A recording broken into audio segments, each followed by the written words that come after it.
സ്വർഗസ്ഥനായ പിതാവേ, അവിടുത്തെ രാജ്യം വരേണമേ.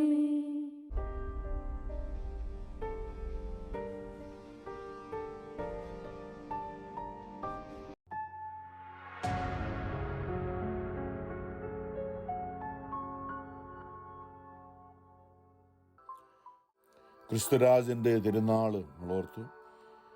ഈ ആഴ്ച നമ്മൾ വീണ്ടും താങ്ക്സ് ഗിവിങ് ആഴ്ചയാണ്. ഈ വ്യാഴാഴ്ച 24-ാം തീയതി എന്ന് പറയുമ്പോൾ നമ്മുടെ ഉള്ളിൽ ദൈവം നൽകിയ എല്ലാ അനുഗ്രഹങ്ങൾക്കുമായി പ്രത്യേകമായി ദൈവത്തിന് നന്ദി പറയാം. ഇന്ന് തിങ്കളാഴ്ച ദിവസം ഫ്ലോറിഡയ്ക്ക് വേണ്ടി ടാമ്പയിൽ നിന്നും റെനി കുളങ്ങര, റെനീശ്വറിയും കുഞ്ഞുങ്ങളും, ആ കുടുംബം പ്രാർത്ഥന ഇന്ന് ആരംഭിച്ചപ്പോൾ പ്രഭാതത്തിൽ സംഗീതം 52 8-ാമത്തെ വചനമാണ് ഓർപ്പിച്ചത്. ദൈവത്തിൻ്റെ ഭവനത്തിൽ തഴച്ചു വളരുന്ന ഒലിവ് മരം പോലെയാണ് ഞാൻ. ദൈവത്തിൻ്റെ കാരുണ്യത്തിൽ ഞാൻ എന്നേക്കും ആശ്രയിക്കുന്നു. ദൈവത്തിൻ്റെ കാരുണ്യത്തിൽ ഞാൻ എന്നേക്കും ആശ്രയിക്കുന്നു.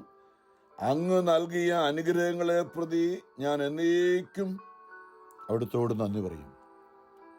അപ്പം ദൈവത്തിൻ്റെ കരുണയിൽ ആശ്രയിച്ചതുകൊണ്ട് ദൈവം നൽകിയ അനുഗ്രഹങ്ങൾ, അതിനെന്നും നന്ദി പറയും. ഈ ദേശത്ത് ആദ്യമായി പിൽഗ്രിംസ് അമേരിക്ക എന്ന ഈ ഭൂഖണ്ഡത്തിൽ ഈ ദേശത്ത് അമേരിക്ക കണ്ടുപിടിച്ചു കഴിഞ്ഞവിടെ വന്ന് കഴിഞ്ഞ കാലഘട്ടങ്ങളിലൊക്കെയും അവർ ഇവിടുത്തെ ആദിവാസികളുമായി ചേർന്ന് നന്ദി പ്രകടനത്തിൻ്റെ ഒരുമിച്ച് കൂടി ഒരു ഭക്ഷണം കഴിച്ചിരുന്ന ആ ഒരു പാരമ്പര്യം, അതാണ് ഇന്ന് നമ്മൾ ഈ വർഷങ്ങളോളം എല്ലാ വർഷവുമായി ആഘോഷിക്കുന്ന താങ്ക്സ് ഗിവിങ്. ശരിക്കും അത് ദൈവത്തിന് നന്ദി പറയുന്ന ഒരു അവസരമാണ്. പക്ഷെ ഇന്നത് അങ്ങനെ ആയിരിക്കണമെന്നില്ല. ഇന്നത് കൊമേഴ്ഷ്യലൈസ് ചെയ്ത് വേറെ രീതിയിലൊക്കെ ആയിട്ട് മാറി.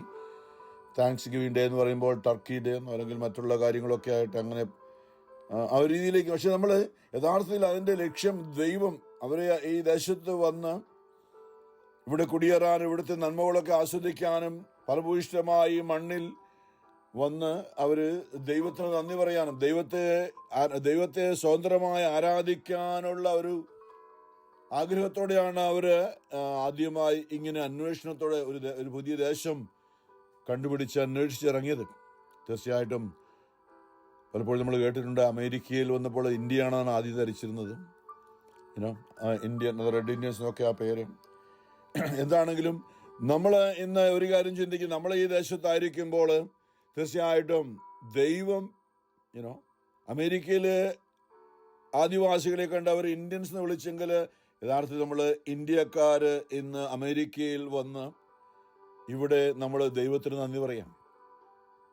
ദൈവത്തിന് അതിനൊരു പ്രത്യേക ഉദ്ദേശമുണ്ട്. ഈ കഴിഞ്ഞ ഇലക്ഷനും ശേഷം നടക്കുന്ന എല്ലാ കാര്യങ്ങളും ഒരു ദൈവികമായി, നമ്മുടെ രാഷ്ട്രീയമല്ല കേട്ടോ, നമ്മൾ ദൈവികമായി ഓരോ ദേശവും ദൈവത്തിൻ്റെതാണ് എന്ന് അറിയണം. ദൈവത്തിന് നന്ദി പറയണം. ദൈവത്തിന് വിധേയപ്പെട്ട് ജീവിക്കണം. അവിടെയാണ് നന്മ. അത് പലർക്കും ആ ബോധ്യമില്ലാതെ പോയത് കൊണ്ടാണ് അത് വെറുതെയാണ്. അപ്പം ശരിക്കും യഥാർത്ഥത്തിൽ ദൈവമാണ് സൃഷ്ടാവ്. ഇന്ന് ആഗോള സഭയിൽ സങ്കീർത്തനം 24 നമ്മളിപ്പോഴും ഓർക്കുന്ന, നമ്മുടെ എല്ലാ ഭവനങ്ങളിലും ആ നന്ദിയുടെ പ്രകടനമായി ഇപ്പോഴും തുറന്നു വയ്ക്കാൻ കർത്താവ് ആവശ്യപ്പെട്ട സങ്കീർത്തനം 24. അവിടെ ഈ മഹത്വത്തിന്റെ രാജാവ് എന്ന് തന്നെയാണ് പറയുന്നത്. അവിടെ തുടക്കം ഇങ്ങനെയാണ് ഇന്നത്തെ വായനയിൽ: ഭൂമിയും അതിലെ സമസ്ത വസ്തുക്കളും ഭൂതലവും അതിലെ നിവാസികളും കർത്താവിൻ്റെതാണ്. ആദ്യമായി നമുക്ക് ഉള്ളിൽ ഉണ്ടായിരിക്കേണ്ട ഒരു ചിന്തയാണ്, ഈ ഭൂമിയും ഇതിലുള്ള സകലതും ഇതിലെ മനുഷ്യരും നിവാസികളും ജീവജാലങ്ങളും മുഴുവനും ദൈവത്തിൻ്റെതാണ്. ദൈവം സൃഷ്ടിച്ചതാണ്. ഇതിങ്ങനെ തന്നെ ഉണ്ടായൊന്നുമല്ല. ദൈവം ഇത് പ്ലാൻ ചെയ്ത്, വ്യക്തമായി പ്ലാൻ ചെയ്ത്, ദൈവത്തിന്റെ സൃഷ്ടിയാണ് ഈ പ്രപഞ്ചവും ഈ ഭൂമിയും ഇതിലുള്ള സകലവും. ആ ഒരു അറിവാണ് നമുക്ക് ആദ്യം ഉണ്ടാകേണ്ടത്. സമുദ്രങ്ങൾക്ക് മുകളിൽ അതിന് അടിസ്ഥാനം ഉറപ്പിച്ചതും നദിക്ക് മുകളിൽ അതിനെ സ്ഥാപിച്ചതും അവിടുന്നാണ്. കർത്താവിന്റെ മലയിൽ ആര് കയറും?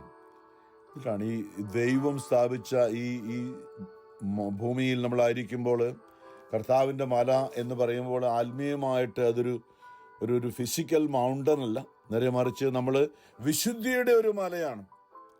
അല്ലേ, നമ്മളൊരു മല കയറുമ്പോൾ ഈ സമുദ്രനിരപ്പിൽ നിന്നും എത്രമാത്രം അടി ഉയരത്തിലാണ് എന്ന് നമ്മൾ പറയാറുണ്ട്. അല്ലെ, 3000 അടിയോ 5000 അടി 7000 അടിയൊക്കെ സമുദ്രനിരപ്പിൽ ഫ്രം ദ സീ ലെവൽ എന്നൊക്കെ പറയാറുണ്ട്. എന്ന് പറഞ്ഞ പോലെ ലോകത്തിൻ്റെതായ പാപം നിറഞ്ഞ ഈ സമതലത്തിൽ നിന്നും എത്രമാത്രം നമ്മൾ ഉയരാമോ ആത്മീയമായിട്ട്, അതാണ് വിശുദ്ധി എന്ന് പറയാം. അപ്പൊ കർത്താവിൻ്റെ മല എന്ന് പറയുമ്പോൾ കർത്താവിൻ്റെ കൂടെ വിശുദ്ധിയിൽ ആർക്ക് നിൽക്കാനാവുമെന്നാണ് അതിൻ്റെ യഥാർത്ഥ അർത്ഥം.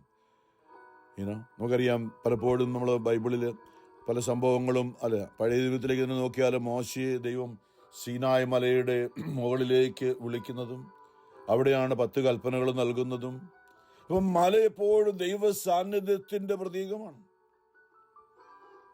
യേശുവിൻ്റെ ജീവിതത്തിൽ മലയിലെ പ്രസംഗം, മലയുടെ മുകളിൽ നിന്നാണ് യേശു ദൈവരാജ്യ പ്രഖ്യാപനം ആദ്യം ആരംഭിച്ചത്.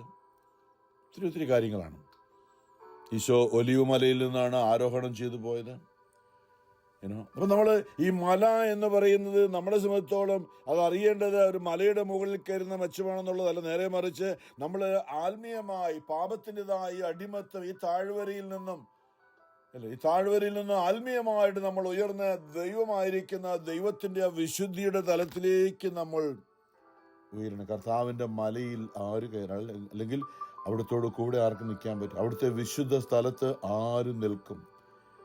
കളങ്കമറ്റ കൈകളും നിർമ്മലമായ ഹൃദയമുള്ളവൻ, വിദ്യയുടെ മേൽ മനസ്സ് പതിക്കാത്തവനും കള്ളസത്യം ചെയ്യാത്തവനും തന്നെ അവൻ്റെ മേൽ കർത്താവ് അനുഗ്രഹം ചൊരിയും.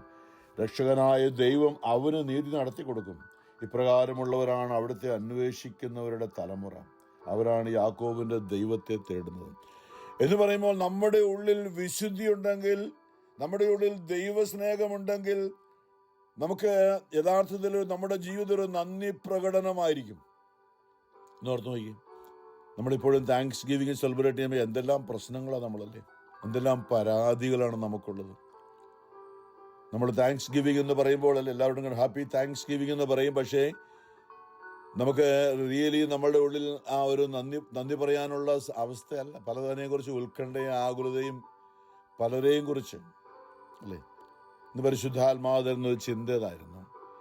യഥാർത്ഥത്തിൽ നമുക്ക് ദൈവത്തിന് നന്ദി പറയുന്നത് പോലെ അല്ലേ, ഈ എല്ലാ കാര്യങ്ങളും 2 കാര്യങ്ങളിൽ, ഒന്ന് ദൈവത്തെ സ്നേഹിക്കുക, 2 മറ്റുള്ളവരെ സ്നേഹിക്കുക.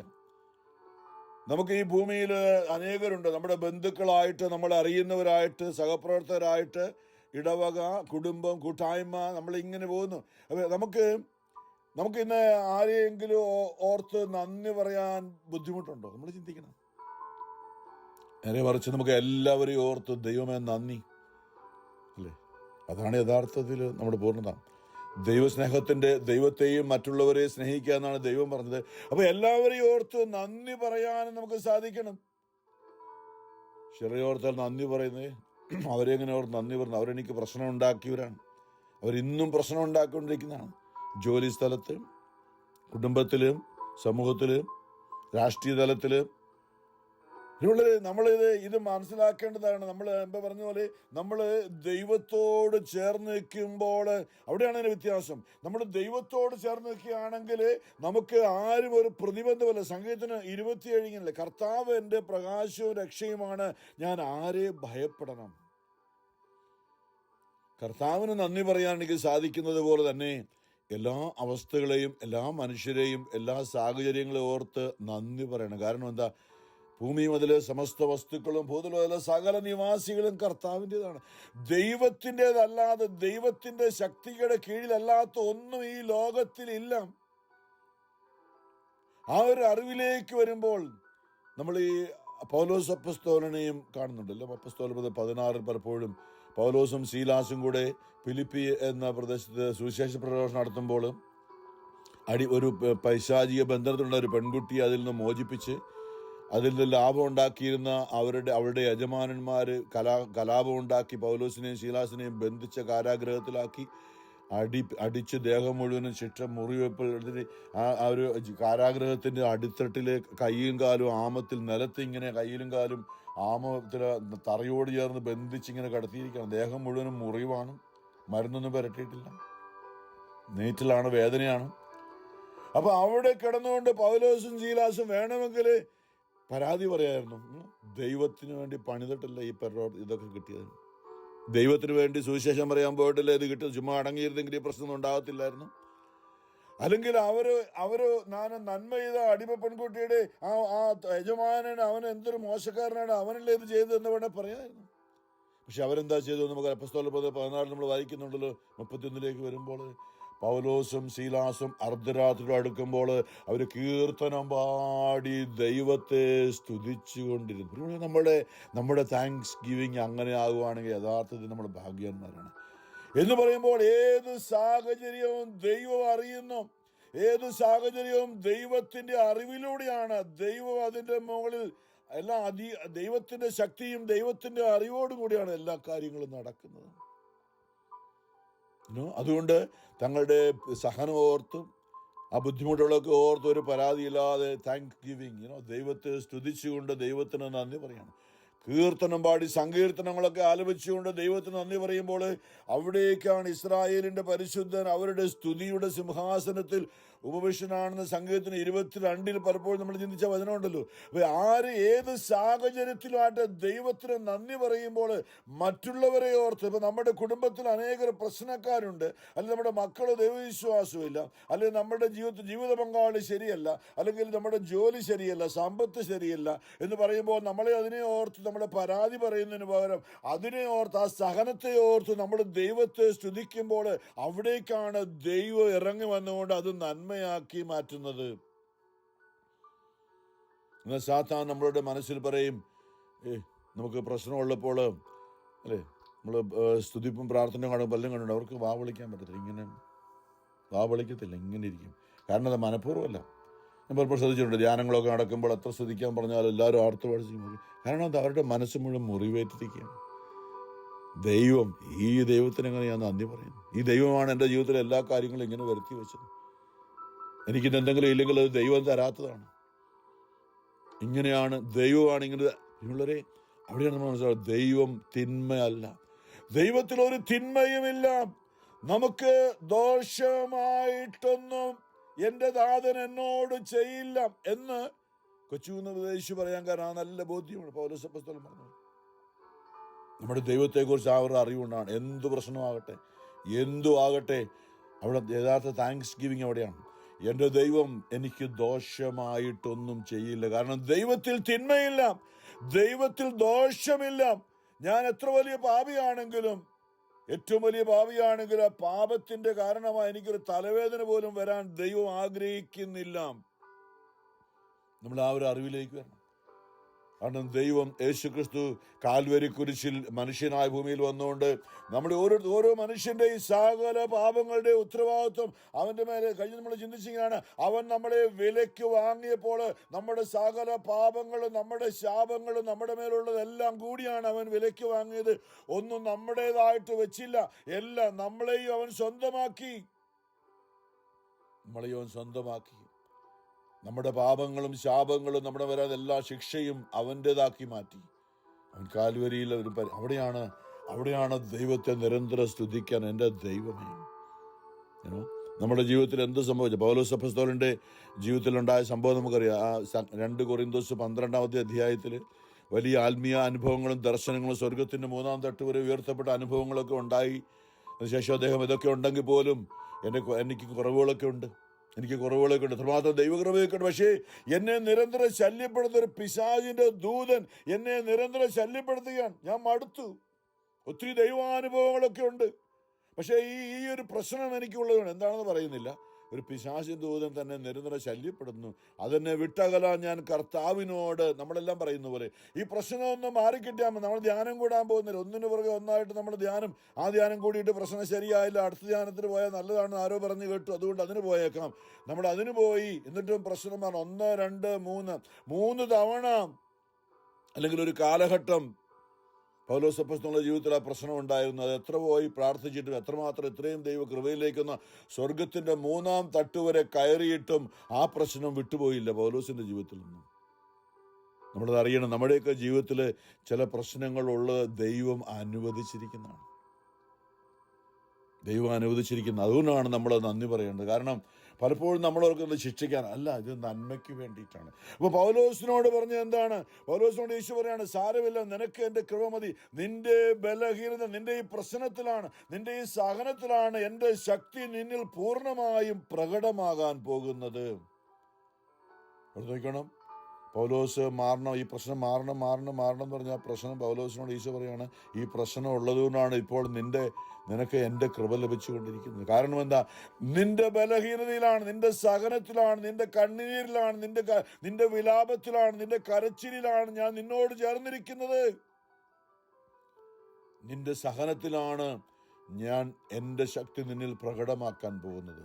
ഇതറിഞ്ഞപ്പോൾ പിന്നെ പൗലോസിൻ്റെ ആ മനോഭാവം മാറി. അത് മാറണം, ഈ പ്രശ്നം മാറണമെന്ന് പ്രാർത്ഥിക്കുന്നില്ല. പിന്നെ നമ്മൾ വായിക്കുന്നത് എന്താ? 2:12 വായിച്ചാൽ അറിയാം. പൗലോസ് പറയുകയാണ്, ഞാനിപ്പോൾ എൻ്റെ സഹനങ്ങളെയോർത്ത്, എൻ്റെ ഈ കഷ്ടതയോർത്ത് എൻ്റെ ദൈവത്തെ ഞാൻ സ്തുതിക്കുന്നു. കാരണം കർത്താവ് എന്നോട് പറഞ്ഞു, ഈ സഹനം ഉള്ളത് കൊണ്ടാണ് നിനക്ക് എൻ്റെ സ്നേഹം, അനുഭവ, കൃപ എന്തെങ്കിലും ഇപ്പോൾ ലഭിച്ചുകൊണ്ടിരിക്കുന്നത്. അതുകൊണ്ട് ആ സഹനം അവിടെ ഇരുന്നോട്ട് ഒരു പ്രശ്നമില്ല കർത്താവേ. ഈ അനുഭവമുള്ള പൗലോസാണ് ശീലാസിനോട് പറഞ്ഞു, ഒരു കുഴപ്പമില്ല, നമുക്ക് എന്തോ വലിയ നന്മ വരാൻ പോകുന്നു. അവിടെ നമുക്ക് നല്ലതായിട്ടങ്ങ് ദൈവത്തെ സ്തുതിക്കാം. അതിനുള്ളൊരു ഇതെല്ലാം നമ്മൾ മാൾട്ടായിലേക്ക് പൗലോസ് റോമിലേക്ക് പോകുന്ന വഴി കപ്പൽ തകർന്ന് അടിക്കഷണത്തിൽ പിടിച്ചുകൊണ്ട് മാൾട്ട തുരുത്തിലെത്തി. അവിടെ വന്നപ്പോൾ ഒരു തീ കാഞ്ഞുന്ന പോലെ ഒരു അണലിപ്പാമ്പ് കയ്യിൽ ചുറ്റി പാമ്പ് കടിച്ചു. എല്ലാവരും പറഞ്ഞാണ്ട് ഇത്രയും കപ്പൽ അപകടത്തിൽ രക്ഷപ്പെട്ട് ഇവിടെ വന്നപ്പോഴാണ് പാമ്പ് കടിച്ചു. ഇവനെന്തോ വലിയ കൊലപാതകം, ഇവനെന്തോ വലിയ കുറ്റക്കാരനാണെന്ന് പറഞ്ഞു. പക്ഷെ പൗലോസ് ആ പാമ്പിനെ കുടഞ്ഞ് ദൂരേക്ക് എറിഞ്ഞ് തീയിലേക്ക് എറിഞ്ഞിട്ട് ഒന്നും പറ്റിയില്ല. അവിടെ ആ മാൾട്ടായിലുണ്ടായിരുന്ന അവിടുത്തെ തലവന് പനി പിടിച്ചു കിടക്കുകയാണ്, കുഞ്ഞിനെ അവിടെ പോയി സുഖപ്പെടുത്തി. അവിടെ മാൾട്ടായില് ദൈവരാജ്യ പ്രഘോഷത്തിനായിട്ട് ആ കപ്പൽ തകർന്നതും ആ പാമ്പ് കടിച്ചതും ഒക്കെ ആ നന്മയ്ക്കാക്കി ദൈവം മാറ്റി. അവിടെ ദൈവരാജ്യ പ്രഘോഷണത്തിനായി ഇടയാക്കി. റോമിൽ പോകാൻ നേരത്ത് കപ്പലിലേക്ക് ഈ കൊണ്ടുപോയവർക്കൊക്കെ പ്രത്യേകിച്ചും വലിയ പൗലോസിനോട് ബഹുമാനം തോന്നി. നമ്മളുടെയൊക്കെ ജീവിതങ്ങളിൽ ഉണ്ടാകുന്ന സഹനങ്ങൾ നാം ദൈവത്തോട് ചേർന്ന് നിൽക്കുമ്പോഴാണ് നമ്മൾ മനസ്സിലാക്കണം. പലപ്പോഴും നമുക്ക് ദൈവ അനുഭവം, ദൈവകൃപയ്ക്കുള്ള അനുഭവങ്ങൾ നമ്മൾ പലപ്പോഴും അറിയാതെ തള്ളിക്കളയാണ്. റോമർ 8 ഇങ്ങനെ പറയുന്നില്ലേ, ദൈവത്തെ സ്നേഹിക്കുന്നവർക്ക്, അവിടുത്തെ പദ്ധതി അനുസരിച്ച് വിളിക്കപ്പെട്ടവർക്ക് അവിടുന്ന് സകലതും in all things God work for good for those who love him and for those who are called according to his purpose, his plan. ദൈവത്തിൻ്റെ പ്ലാനിൻ്റെ ഭാഗമാണിത്. നമ്മൾ പാപം ചെയ്യുക എന്നുള്ളത് ദൈവത്തിൻ്റെ ആഗ്രഹമല്ല. പക്ഷെ സാത്താൻ ലോകത്തിലുള്ളത് കൊണ്ട് നമ്മൾ പാപം ചെയ്യുന്ന ദൈവത്തിന് അറിയാം. നമ്മൾ ദൈവത്തെ തള്ളിപ്പറയുന്നൊക്കെ അറിയാം അല്ലേ? പത്രോസിനോട് പറഞ്ഞില്ലേ, ഇതാ ഗോതമ്പ് പോലെ സാത്താൻ നിന്നെ. ലൂക്ക 22 അധ്യായത്തില് ലൂക്ക സുവിശേഷ കർത്താവ് ഇങ്ങനെ പത്രോസിന് ഒരു വാണിംഗ് കൊടുക്കുന്നുണ്ട്. അതെ, ലൂക്ക 22 സാത്താൻ നിന്നെ പരീക്ഷിക്കുകയാണ്. നിന്റെ വിശ്വാസം നഷ്ടപ്പെടുത്താൻ വേണ്ടി ഗോതമ്പ് പാരുന്ന നിന്നെ നിലത്തിട്ട് അടിച്ച് നിന്റെ വിശ്വാസം തകർക്കാൻ വേണ്ടി അങ്ങനെ. പക്ഷേ ഞാൻ നിനക്ക് വേണ്ടി പ്രാർത്ഥിച്ചിട്ടുണ്ട്. പ്രിയമുള്ളവരെ, യേശു നമുക്ക് വേണ്ടി കൂടി പ്രാർത്ഥിച്ചിട്ടുണ്ട് കുരിശിൽ കിടന്നുകൊണ്ട്. അതുകൊണ്ട് നമ്മുടെ ജീവിതത്തിൽ എന്തുമാകട്ടെ അത് നന്മയ്ക്കായിട്ടാണ്. അതുകൊണ്ട് ഈ താങ്ക്സ് ഗിവിങ്ങിന് എങ്കിലും നമ്മുടെ ജീവിതത്തിലെ പ്രശ്നങ്ങളെയോ നമ്മുടെ ജീവിതത്തിൽ ദുഃഖങ്ങൾ ആരെയാണ് അവരെ ഓർത്ത് എൻ്റെ ദൈവമേ നന്ദി പറയുന്നു. ഞാൻ അവരെ ഓർത്ത് നിനക്ക് നന്ദി പറയുന്നു എൻ്റെ ദൈവമേ. അവരുള്ളത് കൊണ്ടാണ്, അവര് മൂലമാണല്ലോ ഞാൻ നിന്നോട് ഇത്രയും അടുത്തതോ എൻ്റെ ദൈവമേ. വേറെ ഏതെല്ലാം രീതിയിൽ സാത്താൻ എന്നെ എൻ്റെ കുടുംബത്തെ തകർക്കാനായി ശ്രമിച്ചപ്പോൾ ഞാൻ നിന്നോട് അടുക്കാനായി ഈ പ്രശ്നം ഉള്ളത് കൊണ്ടാണല്ലോ നിന്നോട് ഞാൻ ഇത്രയും അടുത്തത്. അപ്പൊ നിന്നോട് അടുത്തിരിക്കുന്നതുകൊണ്ടാണല്ലോ എനിക്ക് മറ്റുള്ള എല്ലാ പ്രശ്നങ്ങളും മാറിപ്പോയത്. ഈ ഒരു പ്രശ്നം എനിക്കുള്ളത് കൊണ്ടാണല്ലോ നിന്നോട് ഇത്രയും അടുത്തത്. സങ്കീർത്തനങ്ങൾ മുഴുവനും എഴുതിയ ദാവീദ് അല്ലേ, എപ്പോഴും പരാതിയായിരുന്നു, എന്തുകൊണ്ട് എന്നെ കൈവിട്ട് എൻ്റെ ദൈവമേ എന്നൊക്കെ. സങ്കീർത്തനം 119 വന്നപ്പോഴാണ് ദാവീദിനെ മനസ്സിലായത് സഹനങ്ങളൊക്കെ നല്ലതാണ്. സങ്കീർത്തനം 119:71 ദാവീദ് ഇങ്ങനെ പറഞ്ഞു, ദുരിതങ്ങൾ എനിക്ക് ഉപകാരമായി തന്മൂലം ഞാൻ അങ്ങയുടെ ചട്ടങ്ങളെ അഭ്യസിച്ചുവല്ലോ. ദുരിതങ്ങളിലൂടെ കടന്നു പോയപ്പോഴാണല്ലോ ദൈവമേ നിന്നെ എനിക്ക് വേണ്ട രീതിയിൽ അറിയാൻ കഴിഞ്ഞു. നിന്റെ സ്വഭാവം, നീ എന്താണ്, നീ ആരാണെന്ന് എനിക്ക് അറിയാൻ കഴിഞ്ഞത് ഞാൻ ദുരിതത്തിലൂടെ കടന്നു പോയപ്പോഴാണല്ലോ എൻ്റെ ദൈവമേ. നമ്മുടെയൊക്കെ ജീവിതത്തിലും ദൈവം അനുവദിക്കാതെ ഒരു ദുരിതമില്ല. ഓർത്ത് നോക്കണം. ആ ദുരിതം അത് വ്യക്തികളിലൂടെ ആയിരിക്കാം, കുടുംബത്തിലൂടെ ആയിരിക്കാം, ആരിലൂടെ ആട്ടെ. അപ്പൊ നമ്മളൊരു കാര്യം ചെയ്യണം. ഈ താങ്ക്സ് ഗിവിങ്ങിനുണ്ടല്ലോ, നമുക്ക് ഹൃദയം തുറന്ന്, ചുമ്മാതെയല്ല, ഹൃദയം തുറന്ന് ഫേക്ക് ആയിട്ടല്ല, നന്നായിട്ട് ദൈവമേ എൻ്റെ ഈ ബന്ധുക്കൾ, ജോലി സ്ഥലത്തായിരിക്കാം, ജോലിയിലെ സൂപ്പർവൈസർ ആയിരിക്കാം, അല്ലെങ്കിൽ കുടുംബത്തിൽ ആരെങ്കിലും ആയിരിക്കാം, ഭാര്യയായിരിക്കാം, ഭർത്താവായിരിക്കാം, മക്കളായിരിക്കാം, കൊച്ചുമക്കളായിരിക്കാം, ഇൻലോസ് ആയിരിക്കാം, അവർ മൂലമാണ് ഈ പ്രശ്നം ഉണ്ടായെന്ന് പറയും. ഇപ്പോൾ നമ്മൾ പറയണം, എൻ്റെ ദൈവമേ, ഞാൻ അവരെയോർ നിന്നെ സ്തുതിക്കുന്നു, അവരിലൂടെ എനിക്കുണ്ടായ സകല വേദനകളെയും ദുഃഖങ്ങളെയും ഞാൻ അവരെ കുറ്റം പറഞ്ഞിരുന്നല്ല, എൻ്റെ ദൈവമേ, ഞാൻ അതെല്ലാം ഓർത്ത് അങ്ങേക്ക് നന്ദി പറയുന്നു. Real thanks giving. ഇല്ലേ, നമ്മുടെ താങ്ക്സ് ഗിവിങ് ഫേക്കാണ് ഇത്രയും നാളും. താങ്ക്സ് ഗിവിങ് പറയുള്ളൂ, പറയുക പരാതിയാണ്, അവരെക്കുറിച്ച് ഇവരെക്കുറിച്ച് എല്ലാം പരാതിയാണ്. ഇവിടെയാണ് ഈശോ പറഞ്ഞ ഏറ്റവും വലിയ തിന്മയെ ജയിക്കാനുള്ള, അല്ലെ, നമ്മളെ ഉപദ്രവിക്കുന്നവർക്ക് വേണ്ടി പ്രാർത്ഥിക്കണം സ്നേഹത്തോടെ. മത്തായി 5:40 എപ്പോഴും നമ്മൾ ചിന്തിക്കുന്ന അതിനാണ്. മത്തായി 5:43 തൊട്ട് 45 വരെ, ശത്രുക്കളെ സ്നേഹിക്കുവിൻ. കാരണം എന്താ? അവർ മൂലമാണ് എനിക്ക് ഇത്രയും നന്മയുണ്ടായത്. എനിക്ക് കഴിഞ്ഞ കാലങ്ങളിൽ ആരെങ്കിലും എന്നെ ഉപദ്രവിച്ചെങ്കിൽ, തിന്മ അവരെ, ശത്രു എന്ന് പറയുമ്പോൾ തിന്മയെന്ന് എപ്പോഴും പറയാറുണ്ട്, തിന്മയാണ് അവരിലൂടെ പ്രവർത്തിച്ചത്. പക്ഷെ എൻ്റെ ദൈവം എനിക്കത്, എന്നെ സ്നേഹിക്കാനായി, എൻ്റെ ദൈവം എന്നെ ഇത്രമാത്രം സ്നേഹിക്കാനായിട്ട് ഇടയായത് അവരെന്നോട് അങ്ങനെ പെരുമാറിയത് കൊണ്ടാണ്. ഏനോ മനുഷ്യർക്ക് എന്നോട് എന്ത് ചെയ്യാൻ കഴിയും? കർത്താവിൻ്റെ സഹായമാണെന്ന് സംഗീത 27 പറഞ്ഞത്. പ്രിയമുള്ളവരെ, ഞാനത് പറയാണ്, നമ്മൾ ഈ താങ്ക്സ് ഗിവിങ്ങിന് ഓരോ കാര്യങ്ങളും ഓർത്തുകൊണ്ട് പറയണം, എൻ്റെ ദൈവമേ, അവരെനിക്ക് അവരെക്കുറിച്ച്, പക്ഷേ അതാണല്ലോ നിന്നെ അറിയാനും നിന്നോട് ചേർന്ന് നിൽക്കാനും ഇടയായത്, അതുകൊണ്ട് ഞാൻ നന്ദി പറയുന്ന ഹൃദയം തുറന്ന് നമ്മൾ നന്ദി പറയണം. നമ്മുടെ ജോലി സ്ഥലത്തും നമ്മുടെ ജോലി നഷ്ടപ്പെട്ട അനുഭവങ്ങൾ കാണും. ആരെങ്കിലുമൊക്കെ നമ്മുടെ ജോലി നഷ്ടപ്പെടുത്തിയ അനുഭവങ്ങൾ കാണും. അത് നന്മയ്ക്കായിട്ടാണ്. ദൈവം എല്ലാം നന്മയ്ക്കായിട്ടാണ്. ഒരു അപകടത്തിൽപ്പെട്ട് കാണും, അല്ലെ രോഗം ഉണ്ടായി കാണും, അതെല്ലാം ദൈവത്തിന്റെ കാഴ്ചപ്പാട്, എല്ലാം നന്മയ്ക്കായിട്ടാണ്. പൗലോസും ശീലാസും ആ രാത്രി ദൈവത്തെ സ്തുതിച്ചപ്പോൾ അവിടെ സ്തുതിപ്പില് സംഗീതത്തിൽ 22:3 ദൈവം, ഇസ്രായേലിന്റെ പരിശുദ്ധൻ, അവരുടെ സ്തുതിയുടെ താങ്ക്സ് ഗിവിങ്ങിൽ ഇറങ്ങി വരുന്നൊരു ദൈവമുണ്ട്. നന്ദിയോടെ ദൈവത്തെ സ്തുതിക്കുമ്പോൾ. അപ്പൊ നമ്മുടെ കുടുംബത്തിലേക്ക് ദൈവം ഇറങ്ങി വരാനുള്ള ഒരു അവസരമാണ് ഈ താങ്ക്സ് ഗിവിങ്. ഹൃദയം തുറന്ന് എല്ലാത്തിനെയും ഓർത്ത്, കഴിഞ്ഞ കാലങ്ങളിലുണ്ടായ എന്തുമാകട്ടെ, റോമർ 8:28 ദൈവത്തെ സ്നേഹിക്കുന്നവർക്ക് അവിടുത്തെ പദ്ധതി അനുസരിച്ച് വിളിക്കപ്പെട്ടു, എന്നാൽ ദൈവ പദ്ധതിയിലേക്ക് സമർപ്പിക്കപ്പെട്ടവർക്ക് അവിടുന്ന് സകലതും, കഴിഞ്ഞ കാലങ്ങളിൽ സംഭവിച്ച സകലതും, എന്തുമായിക്കൊള്ളട്ടെ, സകലതും ഒറ്റവാക്കി പറയുന്നു, സകലതും അവിടുന്ന് നമുക്ക് നന്മയ്ക്കായി പരിണമിപ്പിക്കുന്നു, മാറ്റിമറിക്കുന്നു. ദൈവത്തിന് മരിച്ചുയർത്തവനാണ്. ഏതവസ്ഥയും നന്മയാക്കി മാറ്റാൻ കഴിയും. നമ്മൾ ദൈവസന്നിധിയിലേക്ക് സമർപ്പിക്കണം. അതാണ് അവിടെ പൗലോസും ശീലാസും ദൈവത്തിന് സമർപ്പിച്ചപ്പോൾ എന്താ സംഭവിച്ചത്? അവിടെ ദൈവം ഇറങ്ങി വന്നു. കാരാഗ്രഹത്തിൻ്റെ അടിത്തറ ഇളങ്ങി. അവിടെ പൗലോസിനെ ബന്ധിച്ച് ജയിലിലിട്ടവനൊക്കെ അത് അവിടെ ആ കാരാഗ്രഹത്തിൽ എല്ലാവരും രക്ഷപ്പെട്ടു. തടവുകാരൊക്കെ രക്ഷപ്പെട്ടു എന്നാണ് ആ കാരാഗ്രഹ അധിപൻ കരുതിയത്. അങ്ങനെയാണെങ്കിൽ അയാളുടെ ജീവൻ പോകും, അയാളുടെ മരണത്തിന് വിധിക്കും പിറ്റേ ദിവസം.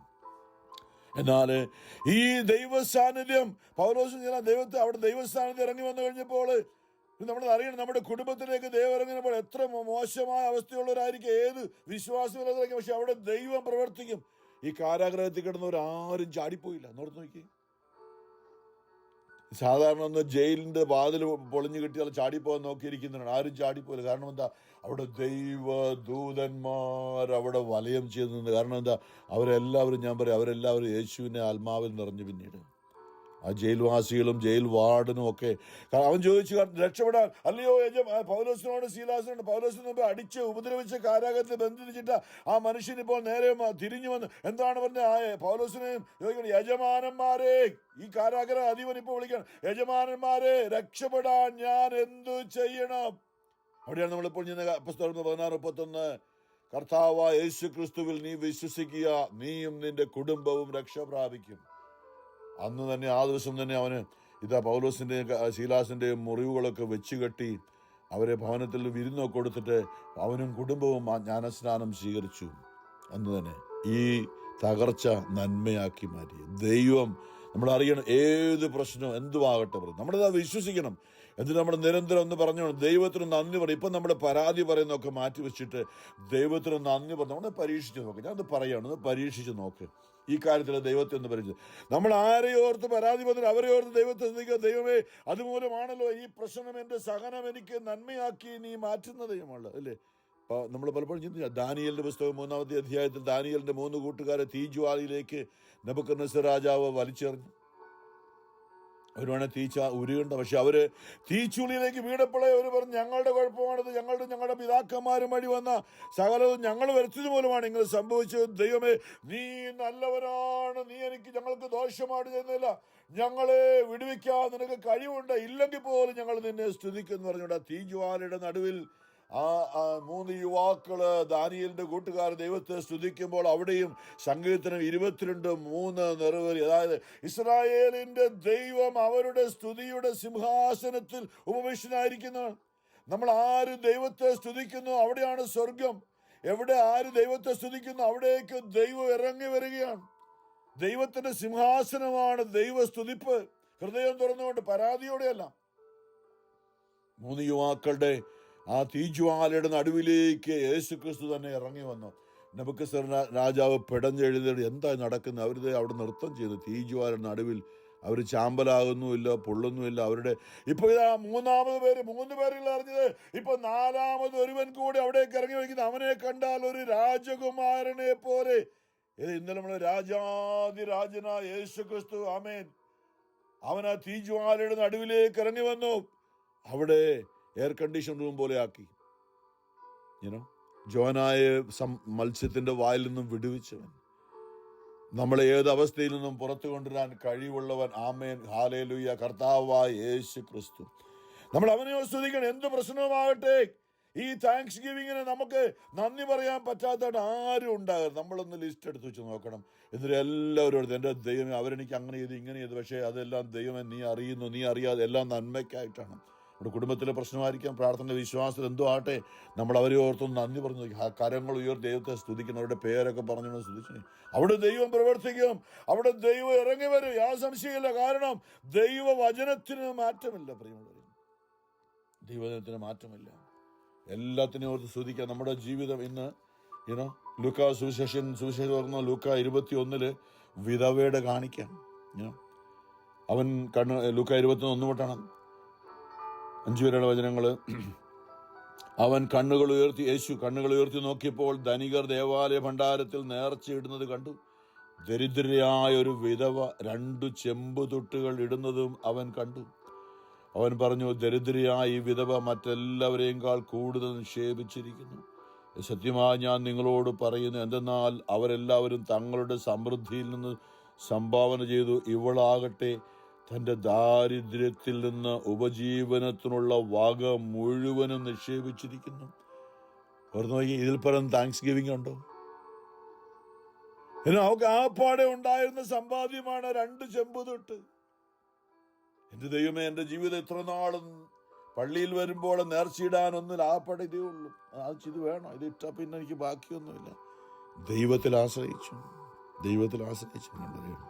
അവിടെ ആള് പറഞ്ഞതാ, ഞാന് ആ വിധവ പണ്ട് എലീഷയുടെ കാലത്ത് ഒരു വിധവ, ഏലിയ പ്രവാചകന്റെ കാലത്ത് ഒരു വിധവ പറഞ്ഞു, ഇത് ആപ്പാടെ ഇത്രയും മാവുള്ളൂ, ഇത്രയും എണ്ണയുള്ളൂ, ഇതും കൂടെ തീർന്നാ പിന്നെ തീർന്നു, ഇത് കഴിച്ചാൽ പിന്നെ ഞങ്ങൾക്ക് ഒന്നുമില്ല, ഞങ്ങളും പിന്നെ മരിക്കുകയാണ്, ഞാനും എൻ്റെ മകനും മരിക്കാൻ പോവുകയാണ്. ഏലിയ പറഞ്ഞു, എന്നാനോ എന്നിന്റെ ദൈവമായ കർത്താവ് പറയുന്നു, നീ എനിക്ക് വേണ്ടി ഒരു അപ്പം ഉണ്ടാക്കിത്താ, ചെറിയൊരപ്പം മതി. നിന്റെ മനോഭാവം നീ ദൈവത്തിന് കൊടുക്കുമ്പോൾ ദൈവം നിന്റെ കലത്തിലെ മാവ് ഒരിക്കലും ഇവിടുത്തെ വറുതി തീരുന്നത് വരെയും നിന്റെ കലത്തിലെ മാവോ എണ്ണയോ തീരുകയില്ല. അത് സംഭവിച്ചു. ഏലിയ അവിടെ താമസിക്കുകയും ചെയ്തു. ആ ഒരു ദൈവമാണ് നമ്മൾ അറിയുന്ന പരിശുദ്ധ കുർബാനയിൽ നിന്ന് ജീവനോടെ എഴുന്നള്ളിരിക്കുന്ന യേശു. ആ ഒരു ദൈവം തന്നെയാണ്. ആ കർത്താവിന് മുമ്പിലേക്കാണ് നമ്മൾ പോകുന്നത്. ഇത് നമ്മുടെ ഈ വിശുദ്ധ കുർബാന തന്നെ ഒരു നന്ദി, അല്ലെ വാക്ക് തന്നെ യൂക്കറിസ്റ്റ്, നന്ദി പ്രകടനം എന്നാണ്. അവിടെ നമുക്ക് നൽകിയ ഏറ്റവും വലിയ സമ്മാനമാണ് ദിവ്യകാരുണ്യം. നമ്മോടുകൂടെ നമ്മുടെ ആത്മാവിൽ വന്നുകൊണ്ട് നമ്മുടെ ഇല്ലായ്മകളെയും പോരായ്മകളെയും ഈ പാവപ്പെട്ട ദരിദ്രം അവിടെ സന്തോഷത്തിനാണ് കൊടുത്തത്, നന്ദിയോടെയാണ്. ഈശോ അവളെ കണ്ടോളൂ പറഞ്ഞു, അവളാണ് ഏറ്റവും നന്നായിട്ട് ചെയ്തത്. തീർച്ചയായിട്ടും അവളുടെ ജീവിതത്തിൽ വലിയ അനുഗ്രഹം കൈവന്ന് നമുക്ക് വിശ്വസിക്കാം, ഏതെങ്കിലും രീതിയിൽ പിന്നീട്, അല്ലേ. പൗലോസ്ലീഹ പറഞ്ഞ് തെസ്സലോനിക്കക്കാരോട് പറഞ്ഞൊരു വാക്കുണ്ട്. അതായത് 1 തെസ്സലോനിക്ക 5-ാമത്തെ അധ്യായത്തിൽ ഇങ്ങനെ പറയാണ്, നമുക്ക് നന്ദി പറയണമെങ്കിൽ ആദ്യം ചെയ്യേണ്ടതാണ് എല്ലാ മനുഷ്യരോടും ക്ഷമാപൂർവം പെരുമാറുവിൻ. നമുക്ക് ഒരാളോട് ക്ഷമിക്കാൻ പറ്റുന്നില്ലെങ്കിൽ അവരോട് ഒരിക്കലും നന്ദി പറയാൻ പറ്റില്ല. അവരങ്ങനെ ആയത് അവരുടെ കുഴപ്പം കൊണ്ടല്ല. അവരാരും മനഃപൂർവ്വം അങ്ങനെ ആണെന്ന് ആഗ്രഹിച്ചിട്ടല്ല. നമ്മളോട് ദേഷ്യപ്പെടുന്നവരും, നമ്മളെ നമ്മളെ കുറ്റം പറയുന്നവരും, നമ്മളെ ചീത്ത പറഞ്ഞവരും അവരാരുമല്ല. അത് തിന്മയാണ് അവരെ കൂടെ അങ്ങനെ ചെയ്യിച്ചത്. അവരല്ല. അവരോട് ക്ഷമിക്കുന്ന ഈശോ പറഞ്ഞു, പിതാവേ, അവരെന്താണ് ചെയ്യുന്നത് അവരറിയുന്നില്ല. ഈശോ കുരിശിൽ കിടന്ന് വേദനയോടെ പിടയുമ്പോഴും പിതാവിന് നന്ദി പറയായിരുന്നു. ഈ ദൗത്യം പൂർത്തിയാക്കി എന്ന് പറഞ്ഞുകൊണ്ടാണ് തൻ്റെ ജീവിതം അവസാനിപ്പിച്ചത്. അപ്പാ, എല്ലാം പൂർത്തിയായെന്ന് പറഞ്ഞു. അതെ, എല്ലാ മനുഷ്യരോടും ക്ഷമാപൂർവം പെരുമാറി. എളുപ്പമല്ല. നമ്മൾ സത്യം അറിയണം. നമുക്ക് ഒരാളെക്കുറിച്ച് നന്ദി, നമ്മളെ വേദനിപ്പിച്ചവരാരുമായിക്കോട്ടെ, നമ്മുടെ ജീവിതം നശിപ്പിച്ചവരാണ്, നമ്മുടെ ജീവിതം തകർത്തവരാണ്, നമ്മുടെ ജീവിതത്തിൽ നിന്ന് അനുഗ്രഹം, നമ്മുടെ ജീവിതത്തിലെ സൗഖ്യത്തിന് തടസ്സമായി നിൽക്കുന്നത് നമ്മുടെ ക്ഷമിക്കാൻ പറ്റാത്ത അവസ്ഥയാണ്. കാരണം എന്താ? നമുക്ക് ദൈവത്തിന് നന്ദി പറയാൻ പറ്റുന്നില്ല. കാരണം ഞാൻ പറഞ്ഞു, ഇസ്രായേലിന്റെ പരിശുദ്ധൻ അവരുടെ സ്തുതിയുടെ സിംഹാസനത്തിലേക്കാണ് ഇറങ്ങി വരുന്നത്. നമുക്ക് നമ്മുടെ പ്രശ്നങ്ങളെ ഓർത്ത് ദൈവത്തിന് നന്ദി പറയാൻ പറ്റുമോ? ഇല്ല. കാരണം എന്താ? അത് നമ്മുടെ മനസ്സ് മുഴുവനും കലുഷിതമാണ്. അനേകർ നമ്മളെ ഉപദ്രവിച്ചവരൊക്കെ, അത് നമ്മുടെ അവകാശം എന്ന് പറയല്ലേ, അതാ എനിക്ക് അവകാശമാണ്. അതുകൊണ്ട് യോഹന്നാ പറഞ്ഞതുപോലെ എൻ്റെ അവകാശമാണ് എനിക്ക് ദേഷ്യപ്പെടാൻ. നമ്മളങ്ങനെ വിചാരിക്കുന്നു. അതിനുള്ള സാത്താൻ്റെ മനോഭാവമാണ്. നമ്മളെല്ലാവരോടും ക്ഷമിച്ചുകൊണ്ട് എല്ലാവരും ഓർത്ത് എൻ്റെ ജീവിതത്തിൽ വന്ന ഈ സഹനങ്ങളോ നന്ദി പറഞ്ഞു. രോഗങ്ങൾ, ബുദ്ധിമുട്ട്, ഡോക്ടർമാർക്ക് പോലും സഹായിക്കാൻ പറ്റാത്ത അവസ്ഥ. എൻ്റെ ദൈവത്തിന് അസാധ്യമായിട്ടൊന്നുമില്ല. എൻ്റെ ദൈവത്തിന് അസാധ്യമായ സംഗീതത്തിന് 24 ഭൂമിയിലുള്ള സമസ്തവും ഭൂമിയിലുള്ള സകലവും കർത്താവിൻ്റെതാണ്. എല്ലാം അവിടത്തേക്ക് വിധേയപ്പെട്ടിരിക്കുന്നു. മത്തായി 20:20 ഈശോ പറഞ്ഞു, എല്ലാ അധികാരവും എനിക്ക് നൽകപ്പെട്ടിരിക്കുന്നു. എല്ലാ അധികാരവും നമ്മളതിൽ വിശ്വസിക്കണം. പ്രിയമുള്ളവരെ, യേശു ക്രിസ്തു ചുമ്മാ അവിടെ ഇവിടെയൊന്നുമല്ല. ഞാൻ പറഞ്ഞ എല്ലാ മതങ്ങളും ജാതികളും ഒക്കെ നല്ല കാര്യം. പക്ഷെ അവർക്ക് വേണ്ടി കൂടിയാണ് യേശു ലോകത്ത് വന്നത്. എല്ലാ മതങ്ങളിലുള്ള ജീവിതങ്ങളെ നിത്യതയിൽ ദൈവസന്നിധിയിൽ എത്തിക്കാൻ വേണ്ടിയാണ് യേശു ലോകത്തിൽ വന്ന്. ഞാൻ എപ്പോഴും പറയുന്നത് വീണ്ടും വീണ്ടും പറയാം, ഒരു മതത്തിലും ആരും നമ്മുടെ മനുഷ്യന്റെ പാപത്തിന് പരിഹാരം ചെയ്യാൻ സാധിച്ചിട്ടില്ല. എല്ലാവരും നല്ല കാര്യങ്ങൾ പറഞ്ഞു. പക്ഷെ യേശു മാത്രമാണ് സകല ജാതി ജനതകളിലുള്ളവർക്ക് വേണ്ടി പരിഹാരം ചെയ്തു കഴിഞ്ഞു 2000 വർഷം മുമ്പ് കാൽവരി കുരിശിൽ. അതുകൊണ്ടാണ് അവന്റെ നാമത്തിൽ ഇന്നും അനുഗ്രഹങ്ങളും അത്ഭുതങ്ങൾ ഏത് ജാതിയിൽപ്പെട്ടവൻ അവർക്ക് ലഭിക്കുന്നത്. കാരണം എന്താ? അത് ദൈവനിശ്ചയമാണ്.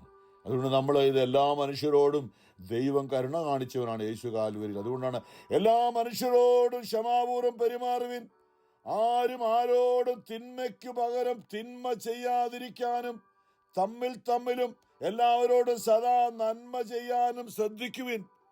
നമുക്ക് പറ്റണത് എന്തുകൊണ്ട്? നമുക്ക് അവരെ ഓർത്ത് നന്ദി പറയണമെങ്കിൽ നമ്മൾ അവരോട് ക്ഷമിക്കണം. അവരല്ല പിതാവേ, അവരെന്താണ് ചെയ്യുന്നത് അവരറിയുന്നില്ല എന്ന് പറയുമ്പോൾ അത് സാത്താനാണ് അവരെ കൊണ്ടത് ചെയ്തത്.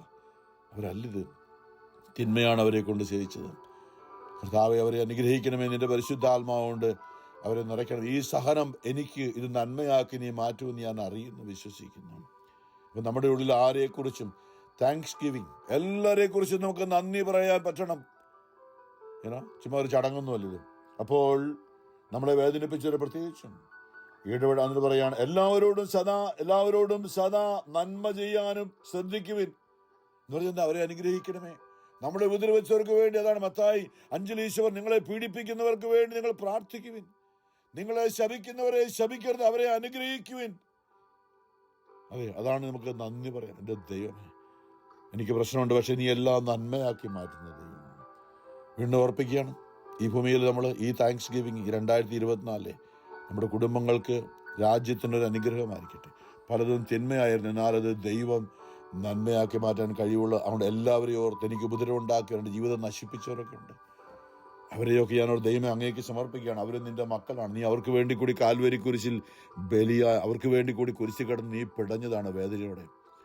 അവർ നശിച്ചു പോകാതിരിക്കാൻ ഞാൻ അവരെ നിന്റെ രൂമിലേക്ക് സമർപ്പിച്ചുകൊണ്ട് അവരുടെ രക്ഷയ്ക്ക് വേണ്ടി പ്രാർത്ഥിക്കുവാൻ നീ എന്നെ ഒരുക്കിയതിനോർത്ത് ഞാൻ നിനക്ക് നന്ദി പറയുന്നു. എൻ്റെ ദൈവമേ, നിങ്ങളെ പീഡിപ്പിക്കുന്നവർക്ക് വേണ്ടി പ്രാർത്ഥിക്കുകയും എന്ന് പറയുകയാണ്, എല്ലാവരോടും സദാ നന്മ ചെയ്യാനും ശ്രദ്ധിക്കുവിൻ, എപ്പോഴും സന്തോഷത്തോടെ ഇരിക്കുവിൻ.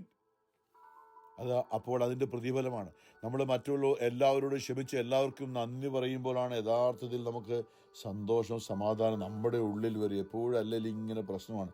നമ്മുടെ അവിടെയെല്ലാം ഏതെല്ലാം പള്ളി, ഹോളി ലാൻഡിൽ പോയി, മജൂറി പോയി, ലൂർദിൽ പോയി, ഫാത്തിമയിൽ പോയി, എല്ലായിടത്തും പോയി. പക്ഷെ നമ്മുടെ ഉള്ളിൽ നിന്ന് സമാധാനം ഇല്ലാത്തതുകൊണ്ടാണ് നമ്മൾ ഈ പറയുന്ന കാര്യങ്ങൾ ആരോടും അനേകരോട് നമ്മൾ ക്ഷമിക്കാണ്ട്, അനേകരോട് ദൈവത്തിന് നന്ദി പറയാൻ പറ്റിയിട്ടില്ല. നമ്മുടെ ഉള്ളം ഇന്നും അസ്വസ്ഥമാണ്. ഇപ്പോഴും സന്തോഷത്തോടെ ഇരിക്കാൻ ഇടപെടാതെ പ്രാർത്ഥിക്കുവിൻ. എല്ലാ കാര്യങ്ങളിലും ആണ് 1 തെസ്സലോനിക്കർ 5:18 എല്ലാ കാര്യങ്ങളിലും നന്ദി പ്രകാശിപ്പിക്കുവിൻ. ഇതാണ് യേശു ക്രിസ്തുവിൽ നിങ്ങളെ സംബന്ധിച്ചുള്ള ദൈവഹിതം. എല്ലാത്തിനെ കുറിച്ചും നന്ദി പറയാൻ, ദൈവത്തെ സ്നേഹിക്കുന്നവർക്ക് അവിടുത്തെ പദ്ധതി അതാണ് നന്ദി പറയുന്നത്. കാരണം എന്താ, ഈ ശീലാസും പൗലോസും ശ്രദ്ധിച്ച പോലെ, ദാനിയേലിന്റെ കൂട്ടുകാർ ശ്രദ്ധിച്ച പോലെ, അവിടെ ദൈവം ഇറങ്ങി വന്നപ്പോൾ നെബൂഖദ്നേസർ രാജാവ് പോലും ദൈവത്തെ അറിയുന്ന ആളായിട്ട് മാറി. നെബൂഖദ്നേസർ രാജാവ് പറയണ ഇസ്രായേലിന്റെ ദൈവം മാത്രമാണ് യഥാർത്ഥ ദൈവം എന്ന് നെബൂഖദ്നേസർ രാജാവ് ഏറ്റുപറയാൻ ഈ 3 യുവാക്കളും ദൈവത്തെ ഏറ്റുപറഞ്ഞ് സ്തുതിച്ചതുപോലെ ഇടയായി. നമ്മളെ ഇന്ന് അറിയാൻ നമ്മളെ ഉപദ്രവിച്ചവരൊക്കെ ഉണ്ടല്ലോ, നമ്മൾ അവരെ ഓർത്ത് നന്ദി പറയുമ്പോൾ അവരും ദൈവത്തെ അറിയും. സാത്താൻ പരാജയപ്പെടും. പരിശുദ്ധ പരമാ ദൈവകാരുണ്യ നാഥനായ ഈശോ ഈ കാൽവരിയില് യുക്രിസ്തായി വിശുദ്ധ കുർബാനയായി ഇന്നും ബലിയായി നമുക്ക് വേണ്ടി വാഴുന്നവൻ. നമുക്ക് അവന്റെ ഹൃദയത്തിലേക്ക് എല്ലാവരെയും സമർപ്പിക്കാം, നന്ദി പറയാം. അവൻ ഇറങ്ങി വരും നമ്മുടെ സ്തുതിപ്പൻ. അവന് എല്ലാവരോടും നന്ദി പറയുമ്പോൾ വിശുദ്ധ കുർബാനയായ അവൻ നമ്മുടെ ആത്മാവിലേക്ക് എഴുന്നള്ളി വന്നുകൊണ്ട് എല്ലാം നന്മയാക്കി മാറ്റാൻ കഴിവുള്ള ഈ താങ്ക്സ് ഗിവിങ് നമുക്ക് യഥാർത്ഥമായ ഒരു ഹാപ്പി താങ്ക്സ് ഗിവിങ് ആയി മാറട്ടെ. പരിശുദ്ധ പരമദൈവകാരുണ്യ നാഥനായ ഈശോയ്ക്ക് എന്നേരവും ആരാധനയും സ്തുതിയും പുകഴ്ചയും ഉണ്ടായിരിക്കട്ടെ.